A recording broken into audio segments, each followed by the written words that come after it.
নমস্কার বন্ধুরা, আমি ডক্টর সৈকত ঘোষ।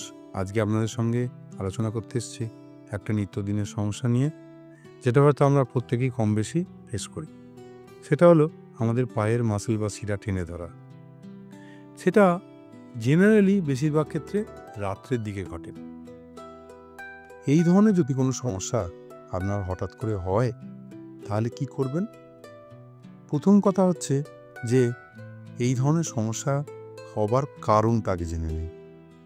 সব থেকে কমনলি এই সমস্যাটা হয় ৩-৪টে কারণে। ১ নম্বর হচ্ছে যদি আপনার শরীর ডিহাইড্রেটেড হয়ে গিয়ে থাকে, মানে আপনার যদি শরীরে জলের পরিমাণ কমে গিয়ে থাকে। ২ নম্বর হচ্ছে আপনি যদি ওভার এক্সরশন করে থাকেন সারাদিনে, মানে আপনার ক্ষমতার বাইরে গিয়ে যদি আপনি সারাদিন ধরে পরিশ্রম করে থাকেন। ৩ নম্বর হচ্ছে আপনার সাডেন যদি টেম্পারেচার বারবার চেঞ্জ হয়ে থাকে, মানে অনেকবার আপনি এসিতে ঢুকেছেন, বাইরে বেরিয়েছেন, এসিতে ঢুকেছেন, বেরিয়েছেন, এটা যদি হয়ে থাকে। ৪ নম্বর আপনার ঘুমের পশ্চার, মানে আপনার ঘুমে কীভাবে যখন শুয়ে আছেন তখন কীভাবে শুয়ে আছেন, আপনার পায়ের পাতাগুলো বিছানা থেকে ওপরের দিকে আছে না উল্টো দিকে ঘুরিয়ে উনি পাটাকে নিচের দিকে করে রেখেছেন।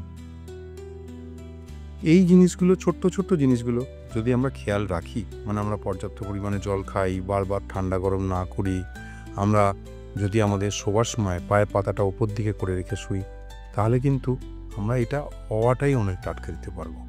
এবারে আসি, এটা হঠাৎ করে হলে কি করবেন। যদি হয় এরকম কষ্ট, তাহলে সঙ্গে সঙ্গে যে জায়গাটা হয়েছে, যদি কোনোভাবে তার পজিশানটা পায়ের অন্যভাবে থাকে, পায়ের পাতাটাকে অবশ্যই সোজা করবেন। পাটাকে একটু উঁচুতে কিছু, ধরুন একটা কোনো বালিশ বা পাশ বালিশ এই ধরনের কিছুর ওপরে রাখবেন। রেখে যে জায়গাটায় হচ্ছে সেখানে পারলে একটু গরম কিছু দিয়ে সেঁক দেবেন। সেটা হট প্যাড হতে পারে বা কোনো গরম জল হতে পারে। ৪ নম্বর হচ্ছে সেই জায়গাটা হালকা করে করে ম্যাসাজ করতে থাকবেন। ৫ নম্বর হচ্ছে স্ট্রেচিং এক্সারসাইজ করবেন, মানে পায়ের পাতাটাকে আস্তে আস্তে নিজের দিকে টানবেন। আবার পাটাকে তলায় ঝোলাবেন, পাটাকে তুলে আবার পায়ের পাতাটাকে নিজের দিকে টানবেন। এই ধরনের কয়েকটা জিনিস করার মাধ্যমে এবং তার সঙ্গে সঙ্গে কিন্তু লোকাল জায়গাটাকে গোল করে করে আস্তে আস্তে আস্তে আস্তে হালকা করে ম্যাসাজ করতে থাকবেন। তাহলেই দেখবেন কিছুক্ষণের মধ্যে এই সমস্যাটা আস্তে আস্তে কমে গেল।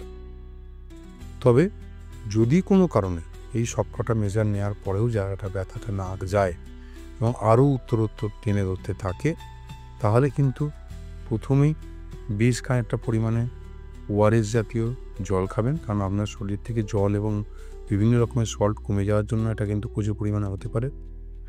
এবং তারপরে প্যারাসিটামল জাতীয় কোনো একটা ওষুধ খাবেন এবং লোকাল যেখানটাতে হয়েছে সেখানে বিভিন্ন মাসেল রিল্যাক্স্যান্ট জাতীয় মলম পাওয়া যায়, সেগুলো আস্তে আস্তে লাগিয়ে দেবেন। এই সব কিছু করার পরেও যদি কোনো কারণে আপনার না কমে, তাহলে কিন্তু এটা সাধারণ পায়ে টেনে ধরা নয়। কোনো কারণে আপনার হয়তো পায়ে চোট লেগেছে বা কোনো লোকাল জয়েন্ট বা মাসেলের ইনফ্ল্যামেটরি কোনো ডিজিজ হয়েছে। সেক্ষেত্রে পরের দিন সকালবেলা উঠে যত দ্রুত সম্ভব কোনো একজন চিকিৎসকের পরামর্শ নেবেন। এই ছোট্ট ছোট্ট জিনিসগুলো মাথায় রাখুন, আর রাত্রিবেলা পায়ের টান থেকে নিজেকে দূরে রাখুন। ভালো থাকবেন। আর একটা কথা ভুলবেন না, আপনি যদি আমাদের এই চ্যানেলে নতুন হন, তাহলে চ্যানেলটাকে সাবস্ক্রাইব করতে, ফলো করতে ভুলবেন না, যাতে আপনি এই ছোট্ট ছোট্ট টিপসগুলো নিত্য নিয়মিত পেতে থাকেন। নমস্কার।